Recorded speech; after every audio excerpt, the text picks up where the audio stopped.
Amén, amén. Bueno, shalom, shalom para todos.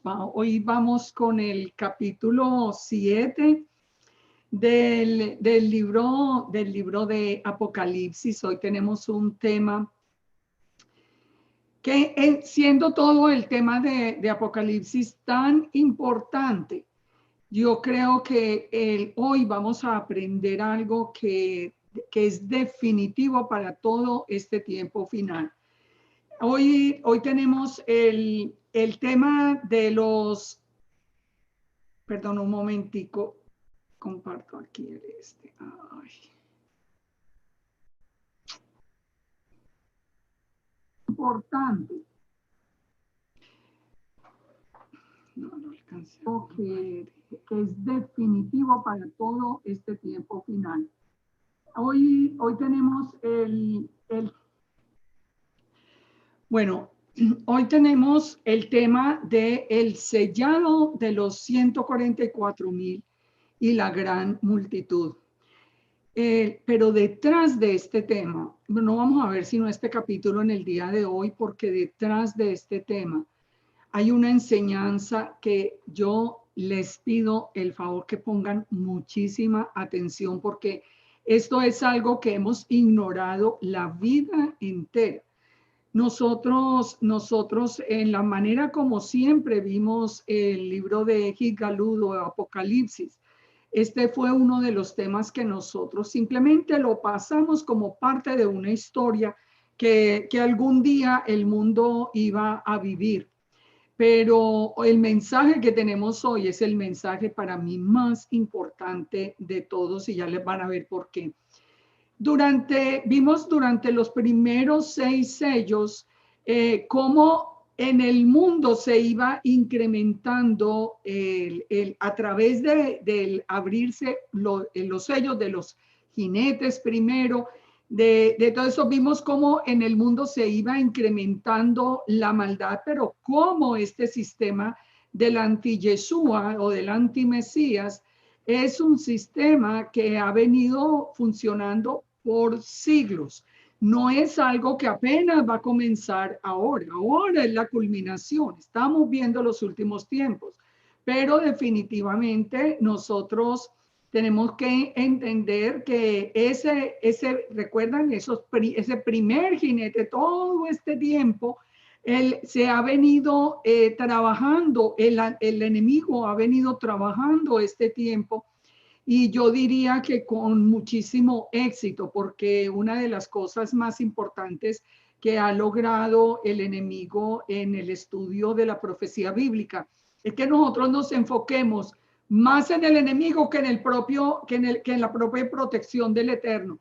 Así que nos hemos pasado la vida especulando acerca del enemigo y muy pocas veces hemos visto, o ninguna vez, porque muchos no lo conocen, apenas van a conocer hoy una parte, que nunca hemos visto cuál es realmente el rol que nosotros tenemos que jugar bajo las alas del Todopoderoso en este tiempo final.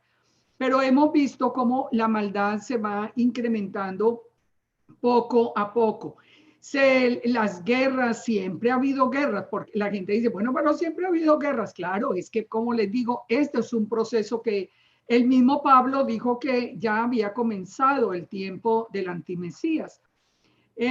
Ahora viene en este tiempo final, vimos cómo en el caballo rojo, que es el que en mi concepto está en este momento trayendo todo ese mensaje a la tierra, viene con esa espada de división, de separación, con esa espada que está polarizando literalmente el mundo.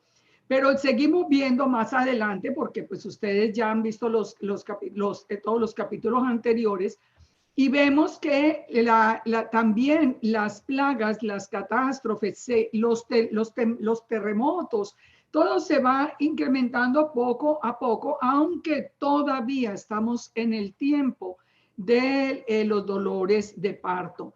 El temor en el futuro, terminamos viendo el capítulo 6 de Apocalipsis, cuando nos está hablando del día de la ira. Recuerden, Este proceso comenzó desde el tiempo de Yeshua y viene hasta el tiempo final, hasta el día de la ira. Apocalipsis 6:15 terminamos diciendo que los reyes de la tierra, los grandes, los ricos, los capitanes, los poderosos y todo siervo y todo libre se escondieron en las cuevas y entre las peñas de los montes. Esto ya estamos hablando del tiempo final. Y decían a los montes y a las peñas: caed sobre nosotros y escondernos del rostro de aquel que está sentado sobre el trono y de la ira del Cordero, porque el gran día de la ira ha llegado, y quién podrá sostenerse en pie. Aquí estábamos hablando del sexto sello. Es decir, siempre no miren Apocalipsis, nunca estudien el libro como que sea una secuencia. Recuerde que nosotros con la mente griega que teníamos siempre aprendimos una secuencia, como que primero terminaban los sellos, después van a empezar las trompetas. No, los sellos mismos van de principio a fin, y en este fin nos habla del gran día de la ira. Pero recuerden, este es el sexto sello. ¿Qué nos dice Mateo 24:29? Porque venimos haciendo la comparación, siendo que la profecía de Yeshua sigue literalmente el mismo orden de Apocalipsis. Dice: inmediatamente después de la tribulación de aquellos días, el sol se oscurecerá, la luna no dará su resplandor, las estrellas caerán del cielo y las potencias de los cielos serán conmovidas. Entonces aparecerá la señal de los hijos del Hijo del Hombre en el cielo. Lamentarán todas las tribus de la tierra y verán al Hijo del Hombre viniendo sobre las nubes del cielo con poder y gran gloria. Y enviará a sus ángeles con voz de trompeta y juntarán a sus escogidos de los cuatro vientos desde un extremo del cielo al otro. Recuerden, esto es parte del plan que ocurre al final. Después vamos a entrar a estudiar este capítulo de una manera más detallada, pero tenemos que entender algo básico. No vamos a hablar solo de las cosas terribles que van a pasar. Ahí es donde nos hemos enfocado. Nosotros vamos a hablar es de qué es lo que el Eterno dice que nosotros tenemos que hacer para estar protegidos. En Primera de Tesalonicenses 1:10 dice que vamos a esperar de los cielos a Yeshua, el que resucitó de los muertos, quien nos libra de la ira venidera. Entonces, vamos a ir al capítulo 7 de Apocalipsis, pero lo interesante de este capítulo 7 de Apocalipsis es que todavía no es el séptimo sello. En este momento, la visión que Juan está recibiendo hace como un intermedio donde el Eterno le va a mostrar los dos eventos fundamentales y básicos de todo ese proceso que nosotros tenemos que conocer, pero que están en medio de lo que viene, en medio de cuando ya se empiece la primera trompeta. Estamos todavía, no hemos llegado entonces al séptimo sello, y nos dice Apocalipsis 7. Después de esto, después de haber visto en el sexto como el día de la ira, dice: vi a cuatro ángeles en pie sobre los cuatro ángulos de la tierra, que detenían los cuatro vientos de la tierra, para que no soplase viento alguno sobre la tierra, ni sobre el mar, ni sobre ningún árbol. Vi también a otro ángel que subía de donde sale el sol y tenía el sello del Dios vivo, y clamó a gran voz a los cuatro ángeles a quienes se les había dado el poder de hacer daño a la tierra y al mar, diciendo: no hagáis daño a la tierra, ni al mar, ni a los árboles, hasta que hayamos sellado en sus frentes a los siervos de nuestro Elohim. Voy a leer el texto completo y después vamos a entrar en el análisis, porque, como les digo, la información aquí es muy importante. Entonces el ángel le dice: no le hagan daño a la tierra, ni al mar, ni a los árboles, hasta que hayamos sellado en las frentes a los siervos de nuestro Elohim. Y oí el número de los sellados: 144,000 sellados de todas las tribus de los hijos de Israel. De la tribu de Judá 12,000 sellados. De la tribu de Rubén, 12,000 sellados. De la tribu de Gad, 12,000 sellados. De la tribu de Aser, 12,000 sellados. De la tribu de Neftalí, 12,000 sellados. De la tribu de Manasés, 12,000 sellados. De la tribu de Simeón, 12,000 sellados. De la tribu de Leví, 12,000 sellados. De la tribu de Isaacar, 12,000 sellados. De la tribu de Zabulón, 12,000 sellados. De la tribu de José, 12,000 sellados. Y de la tribu de Benjamín, 12,000 sellados. Para un total de 144,000 sellados. Pero vamos a entrar a mirar primero, ¿quiénes son estos sellados? ¿Por qué ese sello? ¿En qué consiste el sello? ¿Y qué es lo que está pasando aquí? ¿Quiénes son? Porque hemos sabido siempre que hay mucha especulación con respecto a quiénes son los 144,000 sellados. Pero empecemos por notar lo siguiente. Son 12,000 de cada tribu. 12,000 de cada tribu de Israel. Nosotros tenemos que tener en cuenta un dato que es muy importante. Desde el mismo Berechit, desde Génesis, recuerden que Jacob adoptó a Efraín y a Manasés como una tribu más. Entonces, por eso es que hay mucha gente que no sabe la adopción de Efraín y de Manasés, que no entiende el por qué aparecen acá estas tribus, pero no aparecen ni la tribu de Dan ni la tribu de Efraín.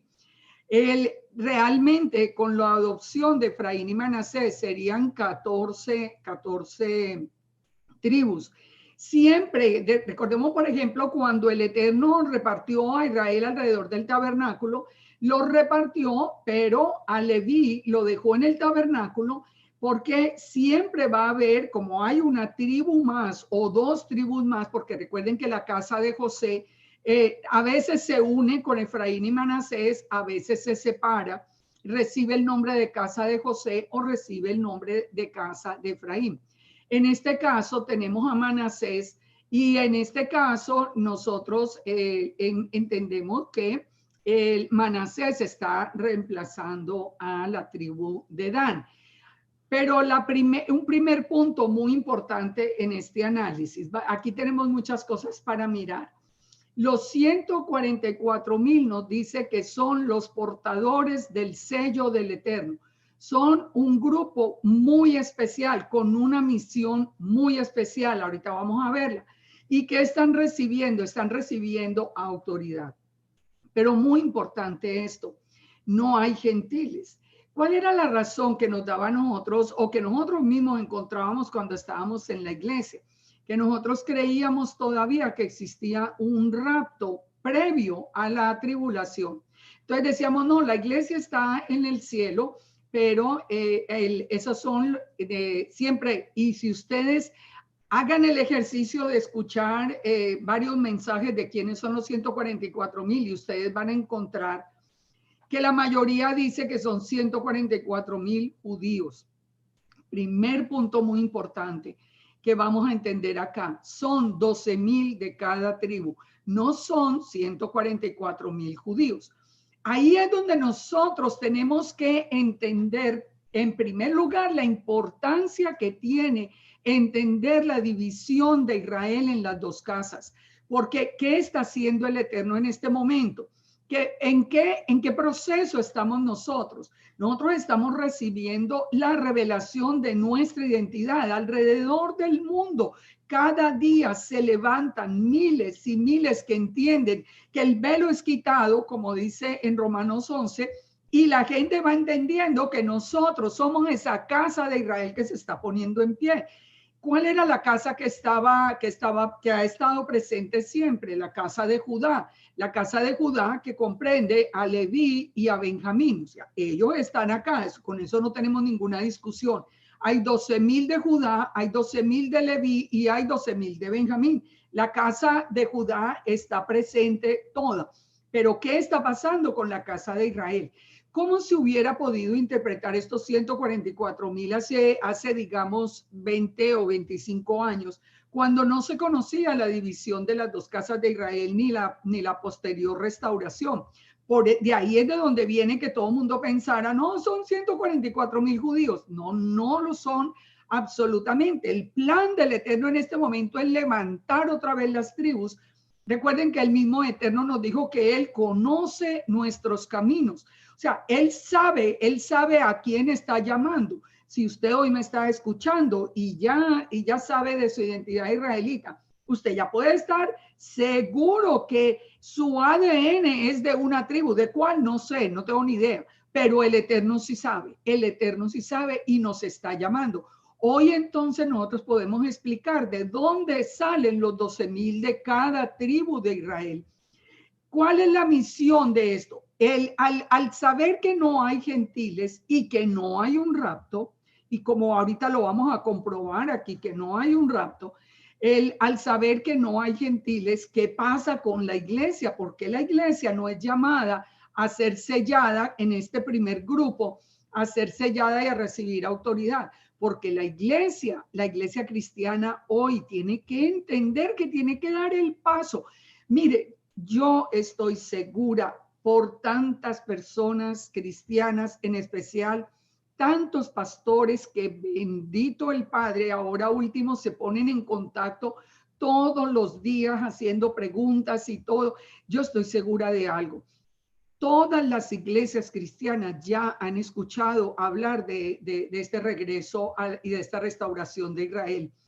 Por favor, a los pastores, esta es la hora de ponerle seriedad al asunto. Miren afuera lo que está pasando. El Eterno nos está llamando de regreso porque el tiempo final es el eje de todo el tiempo final. Es Israel. Recuerden, la iglesia tiene que entender en este momento su verdadera identidad y entrar en obediencia. Por eso se dan cuenta que ni hay una tribu aquí que fuera de la iglesia, ni existe en la Nueva Jerusalén una puerta de entrada para la iglesia gentil. Así que es hora de despertar. ¿Cuál es el trabajo principal de los 144,000 sellados? Siempre se ha pensado, hasta hoy, no, realmente la palabra no dice una función especial aparte de la que les voy a mostrar ahora, pero siempre se ha hablado de que los 144,000 van a ir como a llevar el mensaje por toda la tierra. Son 144,000 personas escogidas de una manera especial para que vayan a llevar el mensaje. ¿De dónde viene esta enseñanza? ¿Tiene algún respaldo? En Mateo 24:6, porque viene y nos habla de las guerras, de las naciones, de nación contra nación, de pestes, de hambre, de terremotos, de tribulación. Dice, y seréis aborrecidos de todas las gentes por causa de mi nombre. Muchos tropezarán, se entregarán unos a otros, muchos se aborrecerán, muchos falsos profetas se levantarán, engañarán a muchos, y por haberse multiplicado la maldad, el amor de muchos se enfriará. Dice más, el que persevere hasta el fin será salvo. Pero que aquí viene un punto muy importante. En medio de ese caos final, dice, y será predicado este evangelio del reino en todo el mundo para testimonio a todas las naciones, y entonces vendrá el fin. ¿Por qué es muy importante? Porque de aquí es de donde ha salido la idea de que los 144,000 van a estar predicando el evangelio. Es una posibilidad que, como les digo, no se puede descartar del todo, aunque después vamos a ver en el libro de Apocalipsis cómo inclusive los ángeles van a venir a anunciar el reino. El Eterno no hace nada al escondido. Él lo anuncia a los profetas, él se lo anuncia al mundo. Que el mundo no esté preparado y no quiera oír, eso es otra cosa diferente. Pero ¿qué nos dice a nosotros, qué encontramos nosotros más adelante en Apocalipsis 14? Nosotros en Apocalipsis 14 encontramos una explicación acerca de la labor de los 144,000. Dice que ellos fueron los que no se contaminaron con mujeres, pues son vírgenes. Estos son los que siguen al Cordero por donde quiera que va. Estos fueron redimidos de entre los hombres como primicias para Elohim y para el Cordero. En sus bocas no fue hallada mentira, pues son sin mancha delante del trono de Elohim. Entonces nos dice el más adelante, cuando ya encontramos a los 144,000 con el Cordero, con Yeshua, nos está explicando que una otra misión del Cordero, si es que la de evangelizar, que como les digo es muy posible, se diera, es acompañar, ser como, digamos, como la escolta real de Yeshua, como acompañarlo donde quiera que vaya, va a ser como esa escolta. Son 144,000 hombres. Dice que son vírgenes. Vírgenes no quiere decir que nunca hayan tenido una vida sexual. Nos está hablando en la palabra cuando el Eterno se refiere, por ejemplo, a la virgen, y está hablando, por ejemplo, en Sión, nos está hablando es de un nuevo nacimiento, de personas que hubieran realmente nacido de nuevo y no se hubieran contaminado con idolatría después de nacer de nuevo. Pero vamos a ir explorando otras áreas de estos 144,000 para que al final tengamos muy claro el mensaje. Fíjense esto, vimos en el principio que hay un sello que se pone en la frente de los 144,000 y hay un sello que es el sello de Elohim. O sea, está el sello de los 144,000 y está el sello de Elohim. Cuando la palabra en griego nos está hablando del sello que se le pone en la frente a los 144,000, nos habla de la palabra esfagizo, que significa un sello para seguridad y preservación. Es decir, que nosotros, el sentido que tiene ese sello que se va a poner es como para protegerlos en todo ese tiempo final. Esto tendría sentido si nosotros pensamos que ellos van a ir a evangelizar, porque el mismo Yeshua nos dijo que nos perseguirían por causa de su nombre. Pero estas son personas que van a tener una protección especial para que nada les pueda hacer daño. Esto es lo que significa el sello que se le pone a estos hombres. Mientras que el sello de Elohim es diferente. Cuando nos dice que tienen el sello de Elohim, la palabra es diferente. La palabra es efragis, que significa como una marca o una señal que se pone literal o figuradamente. Ya es una señal. Entonces, la de los 144,000 es de una protección especial. La otra es también de protección, pero es una marca que se pone de manera literal o figurada. Otro de los puntos muy importantes que tenemos, vamos a entrar un poquito en esto del sello, pero otro de los puntos que tenemos que explorar es cuando nos dice que le dice a los ángeles que no soplase viento alguno sobre la tierra, ni sobre el mar, ni sobre ningún árbol. Vamos a ir entendiendo esto para que al final, cuando lo leamos todo, podamos nosotros descifrarlo. ¿Por qué que no soplase viento alguno sobre la tierra, sobre el mar, ni sobre ningún árbol? Estos vientos son juicios.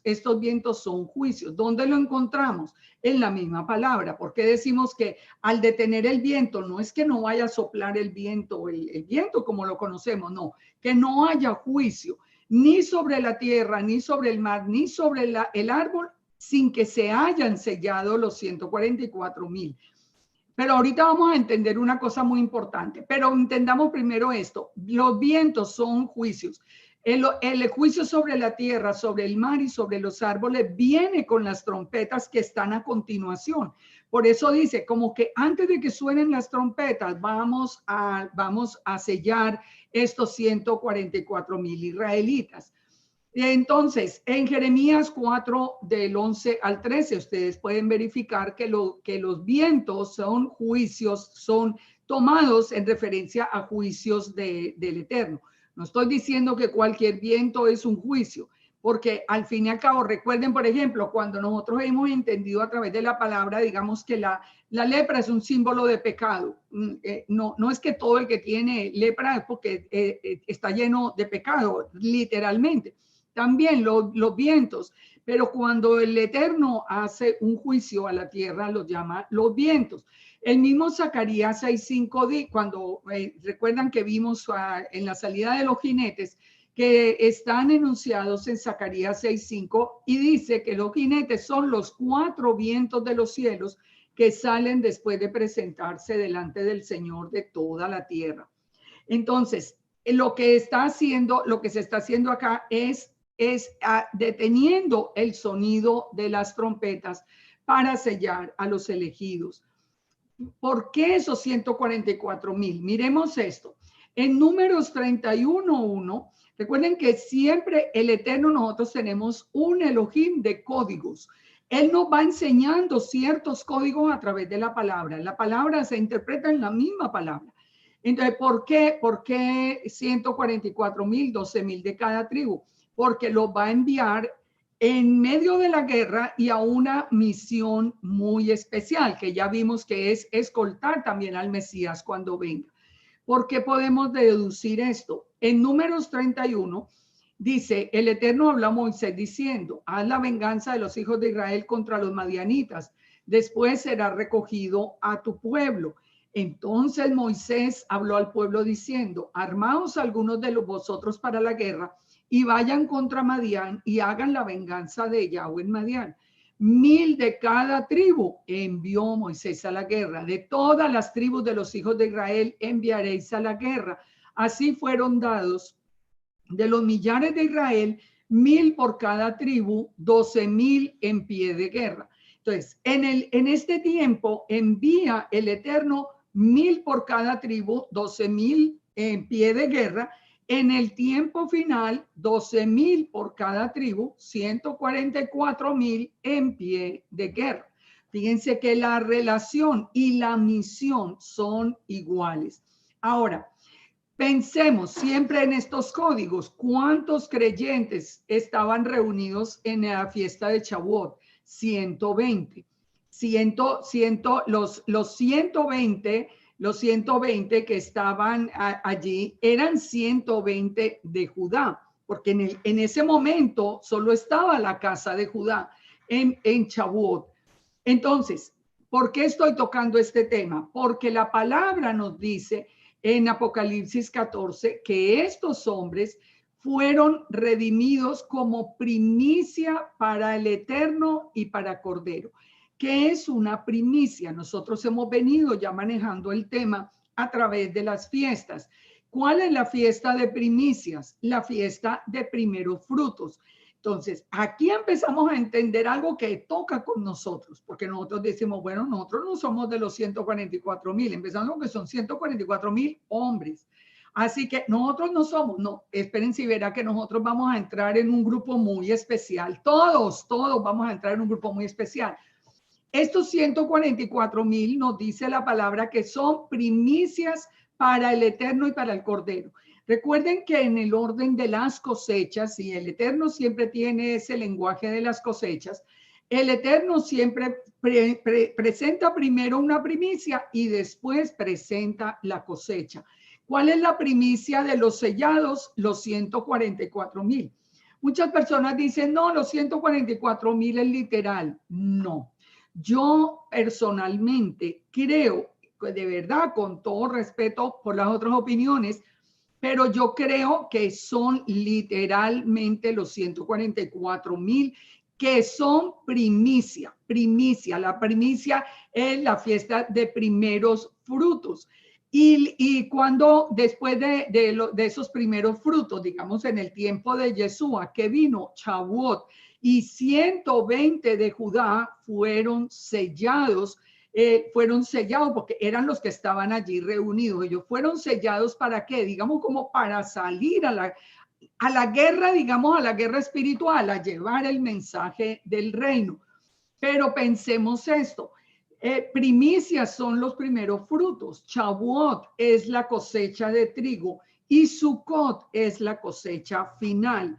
Aquí también sería como en primeros frutos, esos 144,000 como primicia, pero después viene el sellado de la cosecha de trigo en Shavuot, y al final el sellado de la cosecha final, que sería para el tiempo de Sukkot. Nosotros hemos aprendido del Eterno que el Eterno todo lo hace en relación al ordenado y muy especialmente en relación a las fiestas. Recordemos, por ejemplo, que no es una casualidad que si nosotros hacemos la cuenta literalmente, llegamos a la conclusión de que Yeshua, por ejemplo, nació en la fiesta de Sukkot, pero Juan el Bautista o Juan el Inmersor, que nació 6 meses antes, si uno hace la cuenta de Zacarías, etcétera, llegamos a que el Juan el Bautista debió haber nacido en la fiesta de Pesach. O sea, siempre el Eterno, y no fue tampoco una coincidencia, digamos, siguiendo esa misma línea de pensamiento, que si hacemos las cuentas literalmente, Yeshua hubiera sido concebido en la fiesta de las luces, en la fiesta de Hanukkah. Entonces, fíjense, el Eterno nos puso las fiestas no solamente para que nos presentemos y fueran cumplidas por Yeshua, sino que las puso precisamente como, digamos, como una clave. Hoy sabemos, por ejemplo, que Yeshua regresa en un día de Yom Teruah, que en un día de Yom Kippur se hace juicio, que en un día de Sukkot son las bodas. De la misma manera, nosotros podemos empezar a entender que las primicias de los sellados son los 144,000, pero después viene en la fiesta de Shavuot el sellamiento de esa primera cosecha de trigo, que esa cosecha es recogida antes, y después viene toda la cosecha de Sukkot, que es la que es recogida al final, con todos los que resucitan, con los muertos en Yeshua que resucitan.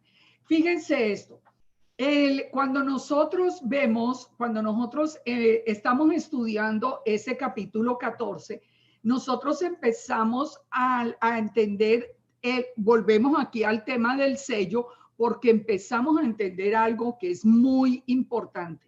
En capítulo 14:1 dice, miré y he aquí el Cordero estaba en pie sobre el monte de Sión. ¿Qué pasa entre este capítulo 7 y el capítulo 14? Vamos a ver las 7 trompetas, vamos a ver la recolección del remanente, vamos a ver que se levanta la bestia, y al final, ya cuando llegó Yeshua, encontramos que dice, después miré y he aquí el Cordero estaba en pie sobre el monte de Sión. ¿Y quién estaba con él? Los 144,000 que tenían, fíjense el sello que les habían puesto en la frente, que ahorita vimos, le van a poner un sello. ¿Qué dice el sello? El nombre de Yeshua y el nombre de su padre estaba escrito en la frente de estos hombres. Y oí una voz del cielo como estruendo de muchas aguas y como sonido de gran trueno. Y la voz que oí era como de arpistas que tocaban sus arpas y cantaban un cántico nuevo delante del trono y delante de los 4 seres vivientes y de los ancianos. Y nadie podía aprender el cántico, sino aquellos 144,000 que fueron redimidos de entre la tierra. Aquí, ¿dónde están ellos? Están sobre el monte de Sión. Pero aquí vamos a empezar a entender una cosa que es muy importante, y es el lenguaje que nos conecta. Recordemos que en Jerusalén hay una conexión directa y especial que fue anunciada por el mismo Jacob, como que en Jerusalén estaba la puerta del cielo. O sea, hay una conexión entre el trono del cielo y el lugar santísimo en Jerusalén. Entonces, cuando nos dice que se oyó una voz del cielo con estruendo de muchas aguas, sonidos y una voz como de arpistas que cantaban el cántico nuevo y lo cantaban delante de los seres vivientes y de los ancianos, no quiere decir que los 144,000 están en el cielo, quiere decir que están en el sitio de esa conexión, están en el monte de Sión. Pero nos vuelve a decir que esos 144,000 fueron redimidos de entre la tierra. Ya vimos el 4 y el 5 fueron los que no se contaminaron y son los que siguen al Cordero. Dicen que en su boca no fue hallada mentira, pues son sin mancha delante del trono.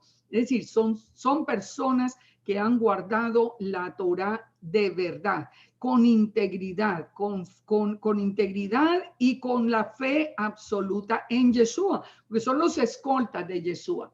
Pero miremos el sello. Ya sabemos que el sello que le ponen son el nombre de Yeshua y el nombre del Padre y el nombre de Yeshua. Pero, ¿qué significa ese sellado en la frente?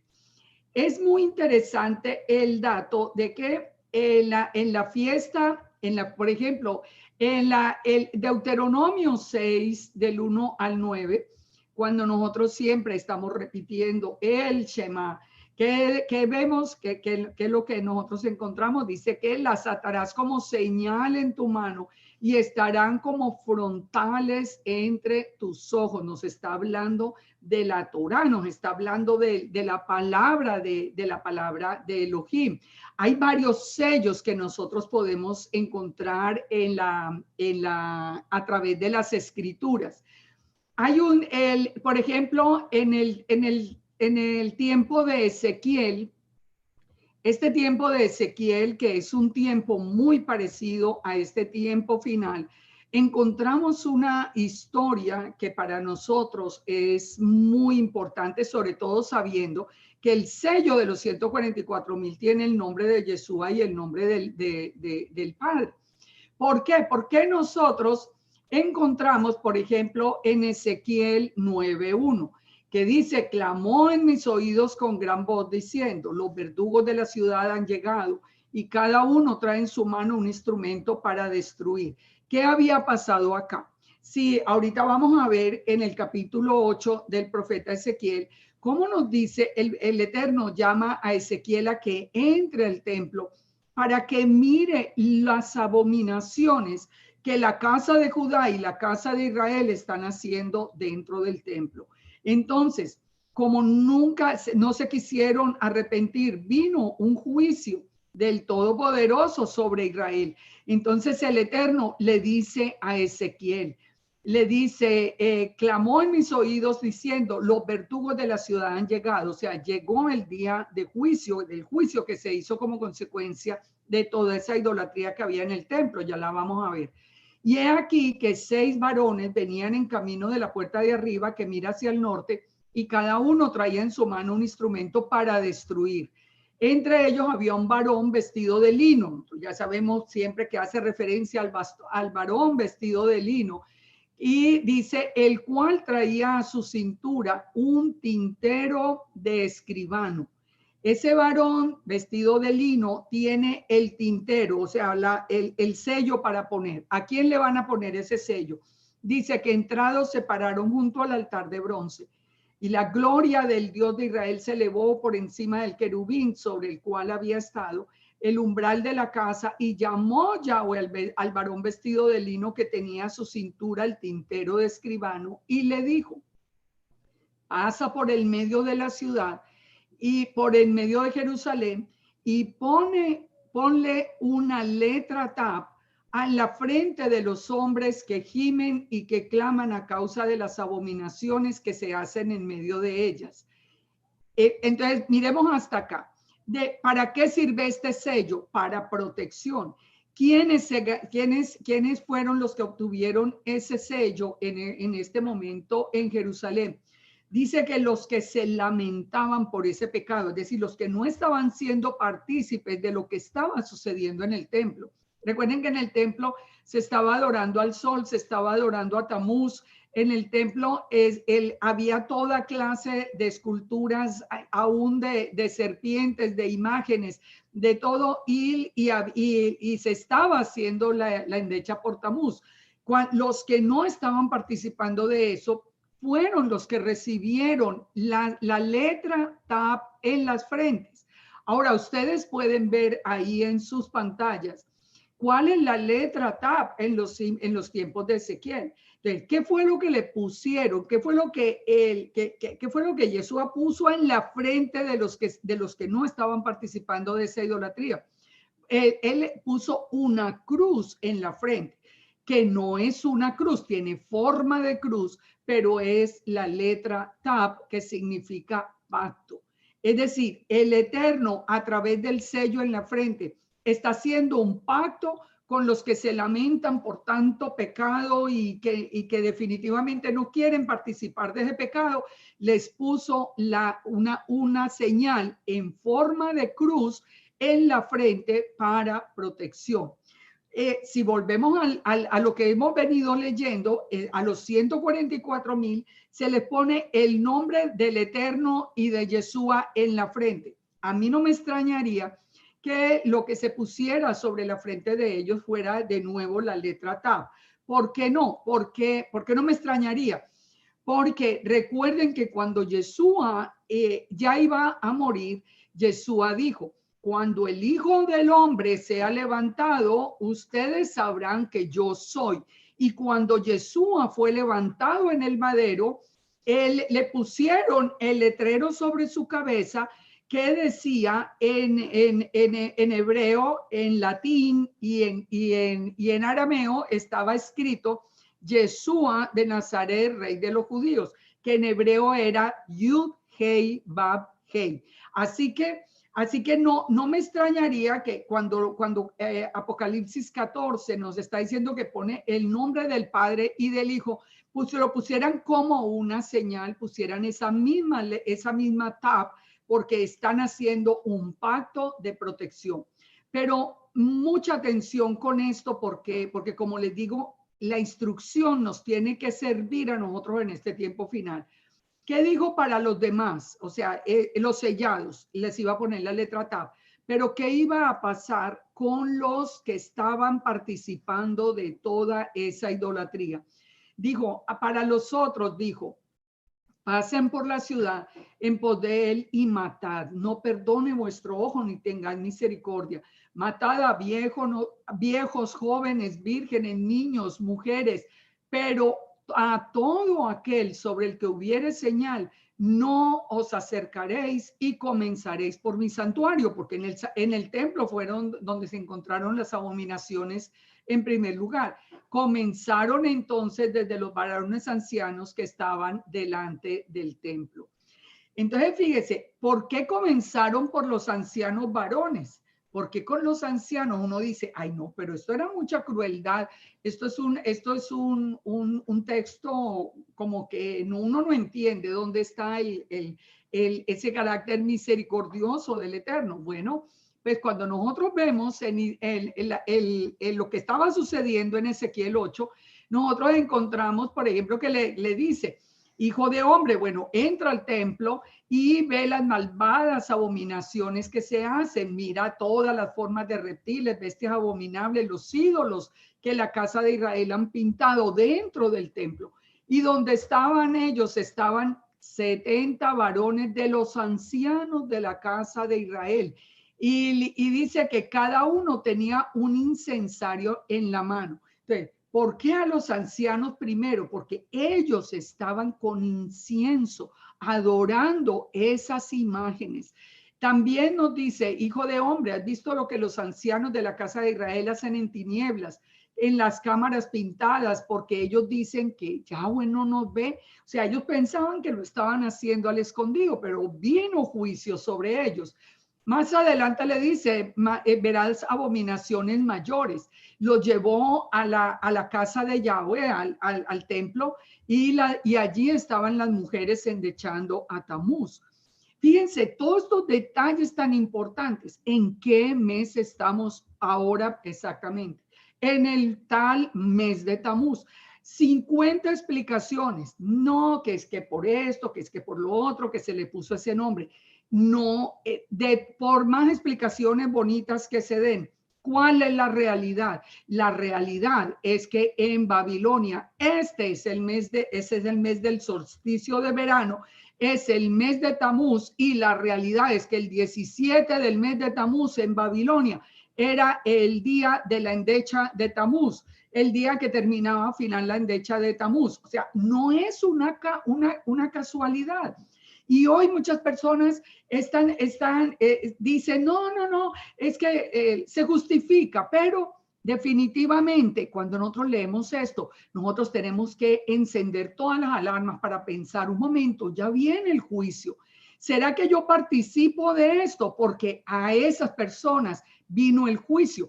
A los que se lamentaban por eso, le pusieron que la marca de protección. Miren, nosotros no podemos seguir jugando con el Eterno. Es que no podemos, por más cosas bonitas. Fíjense esto que es muy interesante y hago este paréntesis aquí porque de verdad que siempre las cosas también se disfrazan. ¿Por qué la endecha de Tamuz en este tiempo? Porque el sol empieza a morir desde el día del solsticio, cada día es más corto. Entonces en Babilonia se consideraba que Tamuz empezaba a morir. Pero en el 25 de diciembre, Tamuz empieza a renacer y a nosotros nos lo habían presentado también, que nos dijeron, vamos a hacer las fiestas de Tamuz en diciembre. No, nos las adornaron contándonos, no es que ese día nació el niño Jesús y entonces nosotros celebramos la Navidad de todo corazón, si nosotros ni pensábamos en Tamuz. Pero, ¿qué pasaba? Que nosotros teníamos tan adornado el cuento que nosotros no nos habíamos dado cuenta. Si nos hubieran dicho de verdad, oiga, este es el día en que nació Tamuz, yo le aseguro que ninguno de los que estamos aquí hubiéramos hecho esa celebración, porque uno hubiera entendido que eso era una celebración pagana. Entonces, lo mismo, el Tamuz y el Tamuz que muere en este mes de verano y el Tamuz que renace en el mes del invierno. Así que ojo con eso y les dejo esto de verdad como una reflexión, porque mire, no es entrar en polémica, es ponernos nosotros en obediencia, entendiendo que todo lo que fue será y que no se juega con el Todopoderoso. Pero que sigue diciendo que ahí estaban los varones allí adorando al sol. Entonces, ya vemos que el juicio venía sobre todo, la adoración al sol, la adoración a Tamuz, la adoración a todo ese mundo de ídolos. Entonces, aquí el sello de qué sirvió de protección. Ahora, devolvámonos mucho tiempo hasta la salida de Egipto para que entendamos algo muy interesante. ¿Qué fue lo que pasó cuando el pueblo de Israel fue a salir de Egipto? Cuando el Eterno les dijo que pusieran la sangre del cordero en el dintel de la puerta, era un sello de protección. ¿Por qué? Porque el que tuviera la sangre del cordero sobre el dintel de la puerta, el ángel de la muerte pasaría sin tocarlos. Era una protección con el juicio. Siempre el Eterno pone un sello para protección. ¿Qué nos dice en la fiesta del pan sin levadura? Fíjense esto, que esta parte siempre pasa rapidito porque nosotros pensamos es en los tefilín, pero nosotros aquí la podemos, y eso es una representación válida, pero nosotros aquí la podemos entender de otra manera. Dice, en Éxodo 13:5, hablando de la fiesta de pan sin levadura, dice, cuando el Eterno te hubiere metido en la tierra del cananeo, del eteo, del amorreo, del ebeser, de todos los eos, la cual juró a tus padres que te daría, tierra que destila leche y miel, harás esta celebración. Es decir, ya está ordenada. 7 días comerás pan sin leudar y el 7º día será fiesta para el Eterno. Pero los 7 días se comerán pan sin levadura y no se verá contigo nada leudado ni levadura. Nosotros ya hemos entendido que la fiesta del pan sin levadura no es solo sacar la levadura física, sino revisar la casa, que nosotros tampoco tengamos nada pagano en la casa, y revisar nuestra vida para sacar toda la levadura. Entonces, ¿qué sigue diciendo el texto de Éxodo 13? Que al sacar la levadura, dice, te será como una señal sobre tu mano y como un memorial delante de tus ojos. Entonces, ¿dónde es el sello de sacar la levadura? Nos está diciendo, es en la mano y en la frente. Yo les pregunto, ¿dónde va a poner el anti-Yeshua la marca? En la mano y en la frente. Pero nosotros siempre vivimos pendientes de cuál era la marca del antimesías, pero nunca sabíamos cuál era la marca del Eterno. Y la marca del Eterno viene por sacar la levadura de la casa.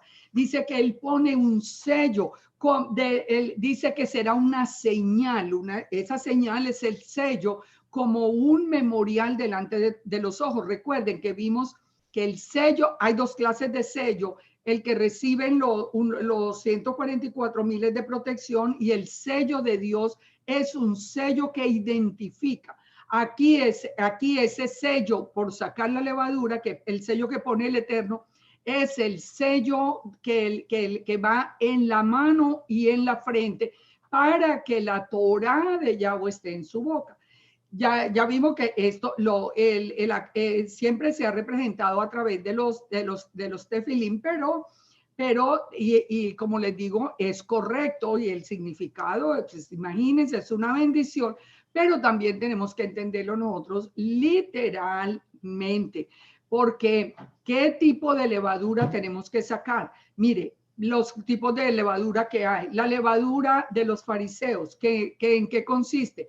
En agregar mandamientos a los mandamientos del Eterno, sus propios mandamientos. O sea, ahí es un punto de reflexión. Por eso les digo, ustedes quieren el sello de Elohim, entonces reflexionemos en esto. La palabra nos dice en Mateo 16:11, ¿cómo es que no entendisteis que no fue por el pan que os dije que guardaseis la levadura, que se guardaran de la levadura de los fariseos y de los saduceos? Entonces entendieron que no les había dicho que se guardasen de la levadura de pan, sino de la doctrina de fariseos y seduceos. ¿Cuál es esa doctrina? Añadir mandamientos a la Torá. Lo que no está en la Torá, el mismo Yeshua les dijo, ustedes han puesto los mandamientos de hombre por encima de los mandamientos de Elohim. Ahora, en Mateo 23:4, ¿qué dijo Yeshua? Les decía a ellos, ustedes atan cargas tan pesadas que ni ustedes las pueden llevar, ni ustedes y se las ponen encima de los hombros de los hombres, y ustedes ni con un dedo quieren moverlas. Eso lo estamos viviendo hoy. Cuando Yeshua dijo, mi yugo es fácil y ligera mi carga.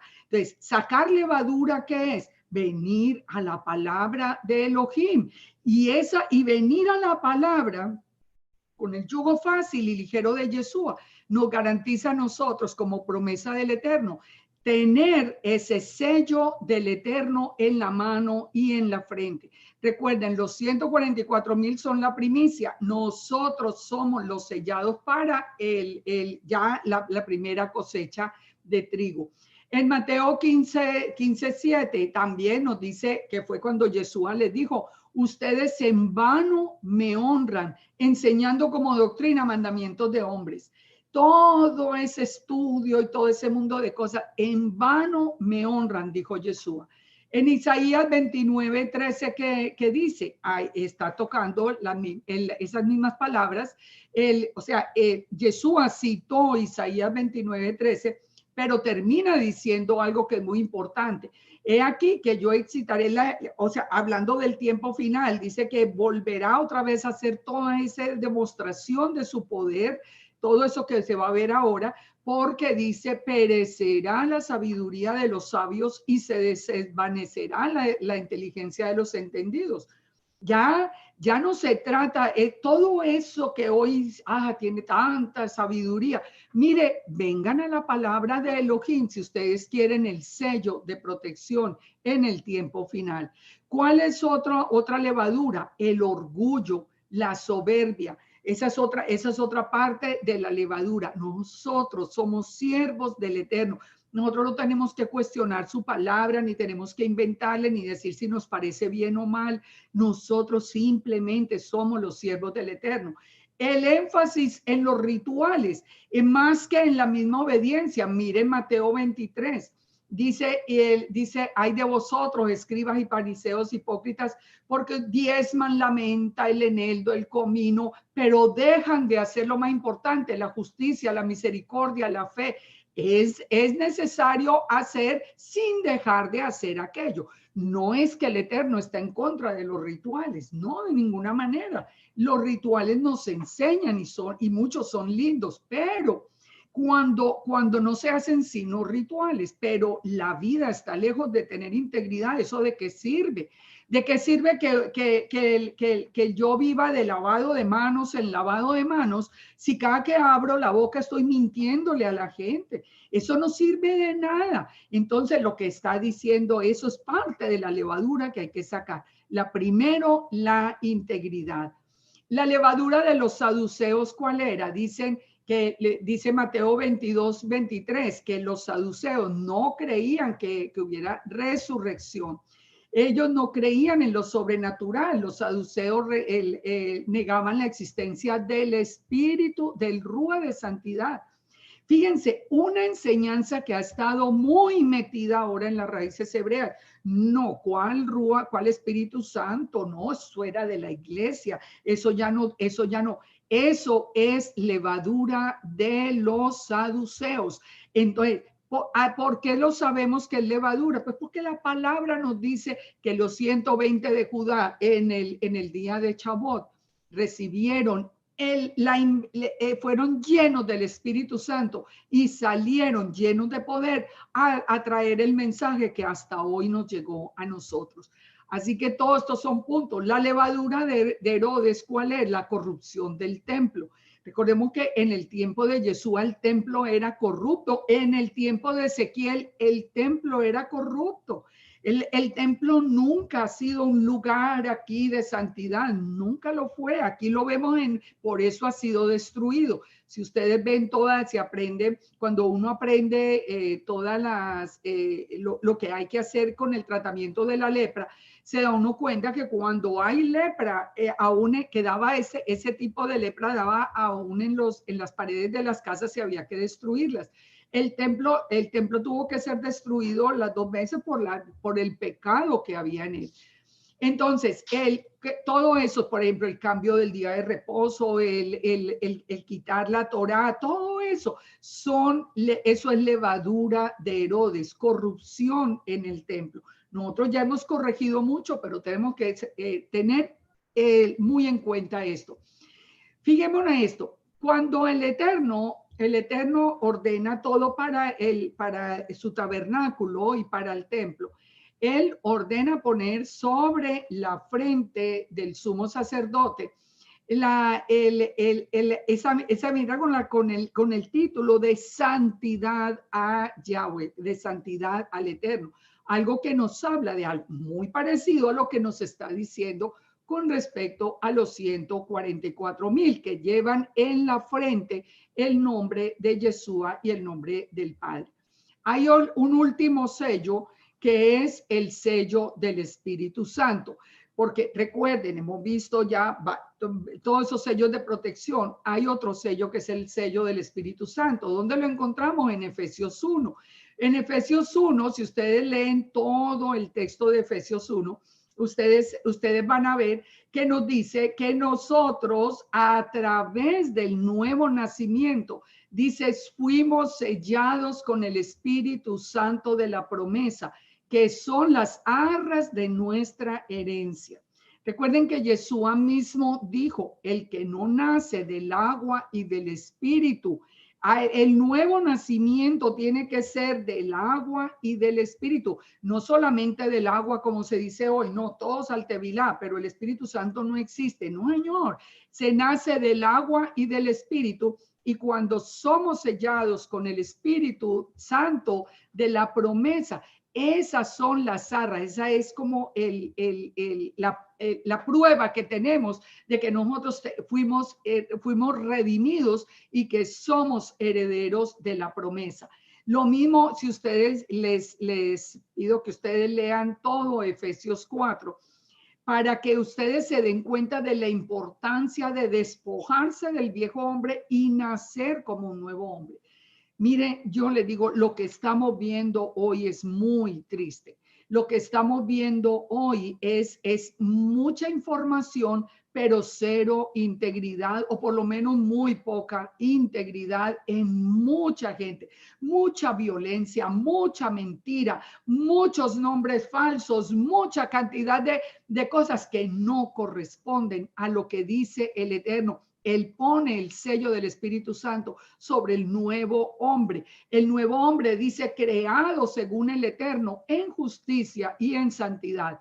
Por eso, si ustedes lo leen todo, y espero que lean todo este texto de Efesios 1 y Efesios 4, para que como él va diciendo, el que hurtaba no hurta más, que ninguna palabra corrompida salga de su boca, etcétera. Dice en el verso 30, y no contristéis al Espíritu Santo de Elohim, con el cual fuisteis sellados, ¿para qué?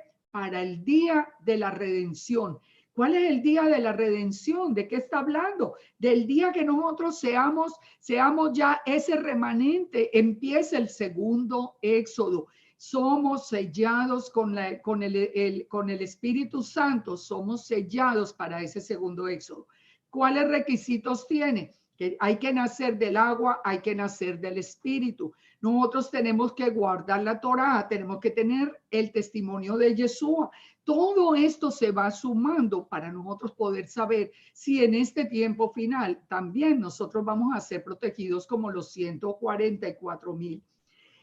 ¿Qué edad no está en los 144,000? Bueno, sí, pero hay muchas conjeturas y siempre se habla de que Dan y Efraín no están, que por la idolatría. Es verdad, pero también ya sabemos que tienen que haber 12 y Dan fue unida a una tribu y Efraín puede estar con José, o sea, ahí no sabemos porque siempre van a ser 12. De todas maneras, una de las cosas es que en la repartición de la tierra y en la entrada a Jerusalén ya triunfante, toda la restauración de Israel, Dan está presente en la restauración de la tierra y Efraín hereda como primogénito doble porción.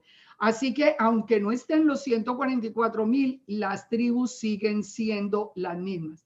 Entonces, se dice que es por la idolatría, pero ya vimos que la idolatría, como vimos en Ezequiel 8, era de todas las 12 tribus, ahí no hay ninguna, porque en muchas, yo he escuchado en muchos estudios que se va creando como una animadversión contra Efraín. No, Efraín no está porque Efraín es dado a los ídolos. Sí, señor, eso es verdad. En Jueces 18:1, Dan y Efraín se pusieron de acuerdo para poner ídolos en el territorio de Dan. Todo eso es verdad. Pero de todas maneras, ya vemos que todas las tribus y que el mismo Judá ha sido una tribu también muy idólatra. Y hoy con el tema que tocamos ahora, con lo de Tamuz, nos damos cuenta que continúa con la misma abominación del templo.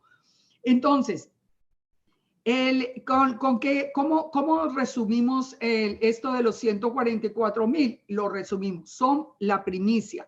Ellos fueron sellados puede ser, no es muy confirmado porque son solo las palabras de Yeshua, pero tienen sentido para predicar en ese tiempo con una protección especial y para escoltar a Yeshua. Pero ellos fueron como primicias porque después nosotros vamos a ser sellados y desde ahora estamos siendo sellados. ¿Qué pasa? ¿Por qué hago este énfasis? Porque más adelante, cuando comiencen las trompetas, en la próxima semana van a ver cómo el Eterno ordena no tocar a los que tengan el sello de Dios en sus frentes. Miremos entonces, para terminar el capítulo, la gran multitud. Nos dice Apocalipsis 7:9. Después de esto, después de mostrar los 144,000, miré y he aquí una gran multitud, la cual nadie puede contar, de todas las naciones y tribus y pueblos y lenguas que estaban delante del trono y en la presencia del Cordero, vestidos de ropas blancas y con palmas en las manos. Y clamaban a gran voz diciendo: la salvación pertenece a nuestro Elohim, que está sentado en el trono, y al Cordero. Y todos los ángeles estaban en pie alrededor del trono y de los ancianos y de los 4 seres vivientes, y se postraron sobre sus rostros delante del trono y adoraron a Elohim, diciendo: amén, la bendición, la gloria, la sabiduría, la acción de gracia, la honra, el poder y la fortaleza sean a nuestro Elohim por los siglos de los siglos. Amén. Entonces uno de los ancianos habló diciéndome, estos que están vestidos de ropa blanca, ¿quiénes son? ¿Quién es esta gran multitud que hay ahora? Recuerden que habíamos visto una gran multitud en el estudio pasado. Ya vamos a tocarlo. Yo le dije, tú lo sabes, son los que han salido de la gran tribulación y han lavado sus ropas y las han emblanquecido en la sangre del Cordero.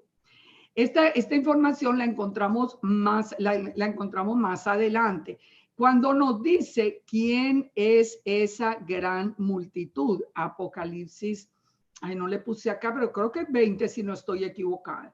Pero ¿qué dice? Que esta gran multitud son los que han salido de la gran tribulación, han lavado sus ropas y las han emblanquecido. Analicemos este tema aquí. Hay dos multitudes diferentes. Vimos que la primera multitud era una multitud de mártires. Eran los mártires desde el principio hasta el tiempo actual. Todos los apóstoles que fueron martirizados, Esteban, etcétera, todos los martirizados en todo el mundo, todos los del pueblo de Israel. Ahora, ¿por qué cuando nos dice que esto lo encontramos en Apocalipsis 6:9? Ahora, muchos dicen, esta multitud es la iglesia que fue raptada. No puede ser, porque la primera fue martirizada y la segunda también. Son martirizados en el tiempo de la gran tribulación. El rapto de la iglesia que nos decía que nos iban a recoger, que los ángeles nos recogían, y nos llevaban al cielo en un abrir y cerrar de ojos, pero nadie habló de martirio, sino que los cuerpos eran transformados y el Eterno nos llevaba al cielo.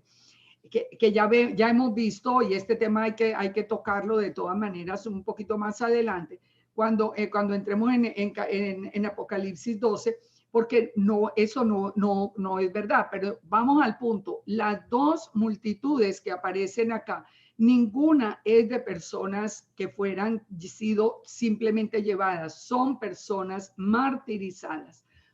En Apocalipsis 20 nos dice lo que pasó con esa gran multitud. Dice acá, bueno, ustedes lo pueden leer, vimos tronos, se sentaron sobre ellos los que recibieron facultad de juzgar, y dice, y vi las almas de los decapitados por causa del testimonio de Yeshua y por la palabra de Elohim, los que no habían adorado a la bestia ni a su imagen, y que no recibieron la marca en sus frentes ni en sus manos, y vivieron y reinaron con Yeshua 1000 años. Entonces, miren todo lo que hay acá. Esta gran multitud que está viendo en este momento Juan, que le está siendo revelada, dice que fueron decapitados por causa del testimonio de Yeshua y la palabra. Recuerden que siempre van a encontrar en Apocalipsis que todo el remanente sellado, guardado, guarda la Torá y tiene la fe de Yeshua. Por eso yo siempre estoy haciendo énfasis.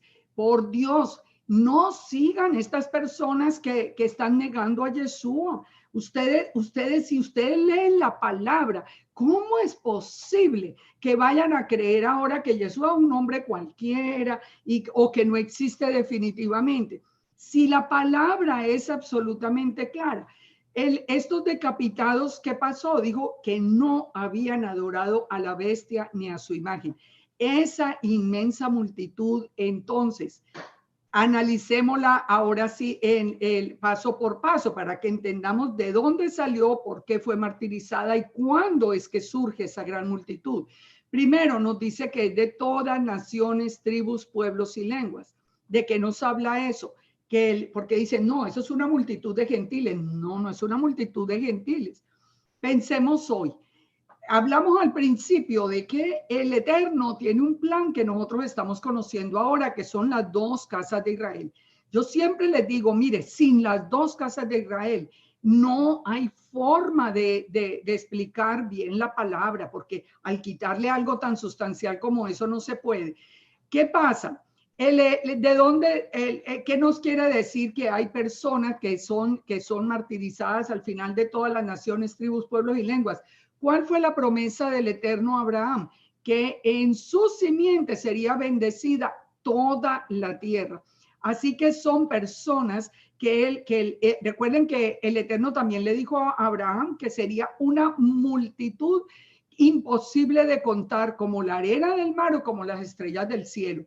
Entonces, ¿qué va a pasar? Hay mucha gente que hoy no nos quiere oír, porque hay dos grupos. Hay uno que se prepara, que tiene el sello, que entra en obediencia, que saca la levadura, todo lo que hemos visto.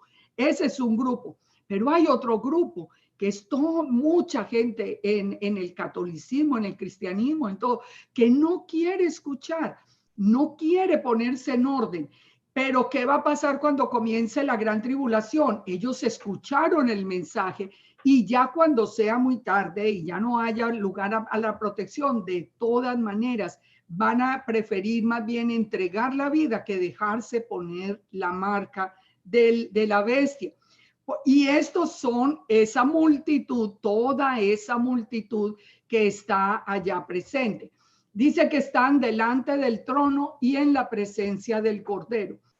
Esta es una frasecita que la utilizan siempre cuando dicen que hay dos seres divinos. Ahí sí ve, uno está en el trono, el otro es el Cordero. Nosotros sabemos, los que creemos que son un ejá, nosotros sabemos que el Eterno y Yeshua son uno, que Yeshua es Yahweh, pero se separó desde la creación y solo cuando regrese y ponga los pies en el Monte de los Olivos se vuelven a unir. Zacarías 14, cuando Yeshua ponga los pies en el Monte de los Olivos, vuelve a ser uno con el Eterno. Entonces, no se dejen confundir por esto que dice que estaban delante del trono y del Cordero. Claro, porque todavía están separados, pero no quiere decir que no son uno. En el verso 10 que dice que clamaban a gran voz diciendo, la salvación pertenece a nuestro Elohim, que está sentado en el trono, y al Cordero. Aquí vuelven. ¿Sí ven? Son dos. No, señor. Les voy a probar que no son dos. Isaías 44:6. Así dice Yahweh, el Rey de Israel, y su Redentor, Yahweh de los ejércitos. Yo el primero, yo el postrero, y fuera de mí no hay Dios, no hay Elohim, no hay dos dioses. Siempre pregunten cuando les digan que son dos, ¿dónde hay dos dioses? Ves que no, si Jesús es un ser divino, pero no es el eterno, entonces hay dos dioses, pero no hay sino uno. Aquí redentor es la palabra Gaal, la redención que es la compra. Yeshua nos compró a precio de sangre. Él dice en el Isaías 59:20, el redentor vendrá a Sión. ¿Quién es el que viene a Sión? Yeshua. Pero en Isaías 44 dice que Yahweh es el redentor porque son uno solo.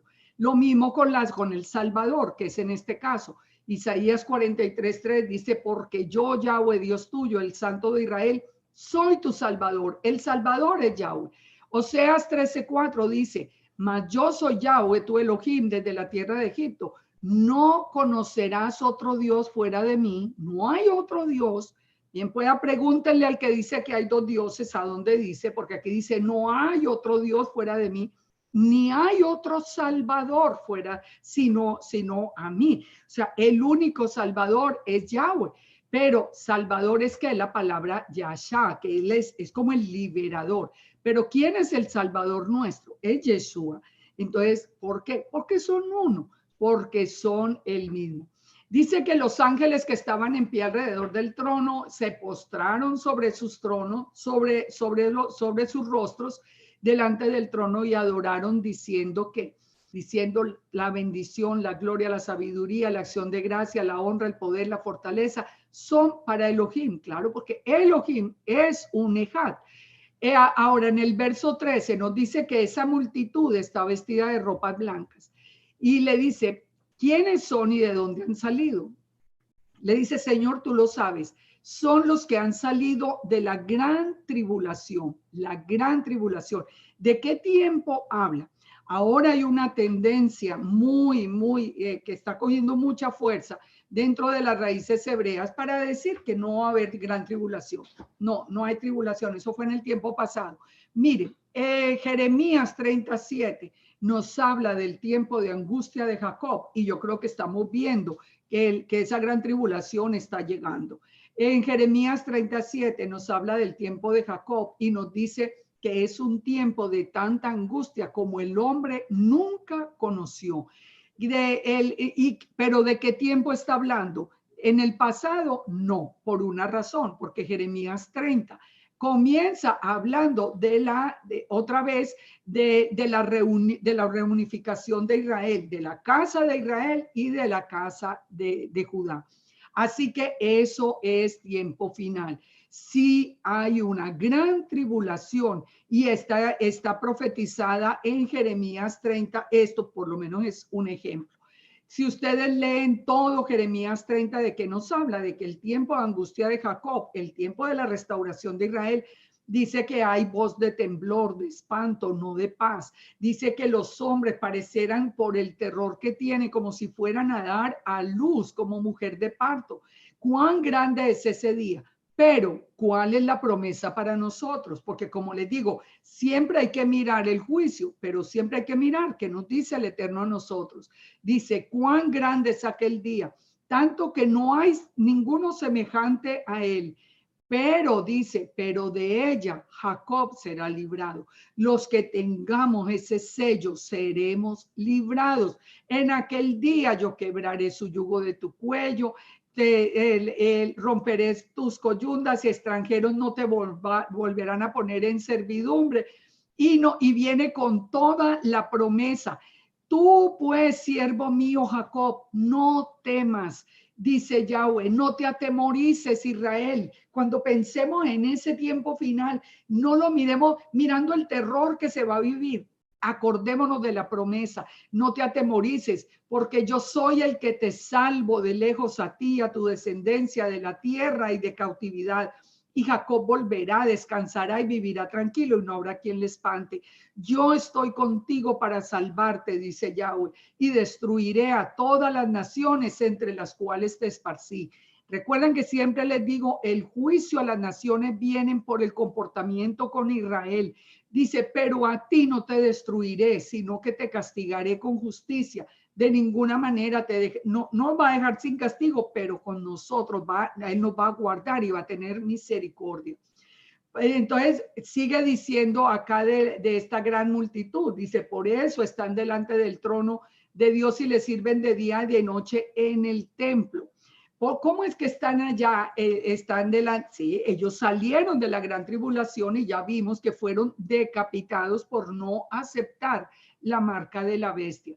Entonces nos dice finalmente, ya no tendrán hambre ni sed, el sol no caerá más sobre ellos, ni calor alguno, porque el cordero que está en medio del trono los pastoreará y los guiará a fuentes de agua de vida, y Dios enjugará toda lágrima de los ojos de ellos.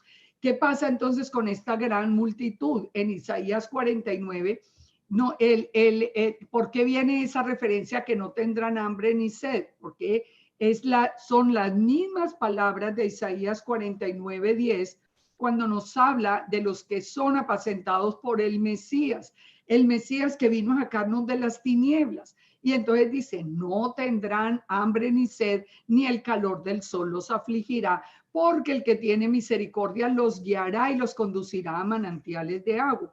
Que esa gran multitud en quien confió al final, aunque le tocó pasar todo esto y no salió en el segundo éxodo, que en quien confió, en Yeshua, que aunque muriera, iban a estar con Yeshua, pero iban a regresar, como nos dice Apocalipsis 20, en la primera resurrección. Todos ellos resucitan el día de Yom Teruah, cuando Yeshua ponga sus pies en el monte de los olivos.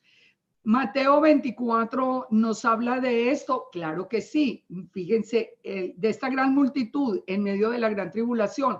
Mateo 24 dice que la gran tribulación comienza cuando el templo sea profanado. Entonces los que estén en Judea huyan a los montes, el que esté en la azotea no descienda, el que esté en el campo no vuelva atrás. Dice en el verso 21, porque habrá gran tribulación como no la ha habido desde el principio del mundo hasta ahora, ni la habrá. O sea, es algo inimaginable, pero miren la misericordia del Eterno, dice, y si aquellos días no fueran acortados, nadie sería salvo, mas por causa de los escogidos, aquellos días serán acortados. Ese último tiempo de la tribulación va a ser un tiempo de extremo en angustia, pero muy, muy rápido, para que la gente alcance a mantenerse en fe, aunque sean decapitados. El Salmo 23:1 de que nos habla de que si el Eterno es nuestro pastor, nada nos faltará. A nosotros nos promete el sello, a los que en este momento estamos de regreso a la Torah, estamos en obediencia, estamos de verdad sacando levadura, nos pone ese sello. Recuerden los 144,000 primicias, nosotros como la otra cosecha. Y nos habla de que nos pastoreará a fuentes de agua de vida. Así que terminamos este capítulo y los espero el próximo lunes. Estén pendientes, por favor, porque parece que va a haber un cambio de hora, pero no de día. Y de todas maneras, espero que hoy nos quede una reflexión muy grande. Estamos viendo, ustedes miren afuera nomás, todo lo que ya se está pasando. Vamos a empezar a ver mucho de lo que está pasando en los capítulos posteriores, pero empiecen por pensar en esto. Es el tiempo de sacar la levadura de nuestras vidas. Es el tiempo de venir en obediencia al Eterno. Es el tiempo de volver a la palabra escrita. Es el tiempo de creerle al Eterno y de prepararnos para que el Eterno ponga en la mano y en la frente nuestra ese sello, y ese sello nos sirva de protección, que entremos viendo lo que está sucediendo, como pasó con Israel en el primer éxodo, pero que a nosotros esas plagas, como vamos a ver en los estudios que siguen, no nos puedan tocar. Este es un tiempo definitivo. Yo sí estoy absolutamente convencida que este es el tiempo de ya donde comienzan todos estos eventos finales. Así que les dejo esa reflexión, que el Eterno los bendiga, sigamos llevando la palabra, sigamos hablando, no se pierde. Fíjense esto, la gran multitud escuchó tarde, pero se salvó y regresa. Así que si ustedes están hablándole a su familia, a todos, y no lo escuchan, no se desanimen, sigan hablando, porque aunque sea tarde, es mejor que escuchen ese poquito tarde y no que pierdan la salvación si aceptan la marca de la bestia. Así que a reflexionar en estos días, a pensar en todos estos textos, que el Eterno los bendiga, que el Eterno nos permita a nosotros continuar estudiando todo este libro, y shalom para todos, que haya mucha revelación en sus vidas, porque la necesitamos. Necesitamos escuchar la voz del Eterno, necesitamos la investidura del Espíritu Santo, y necesitamos ser llenos del Rúa de santidad, y necesitamos ser sellados para el día de la redención. Shalom para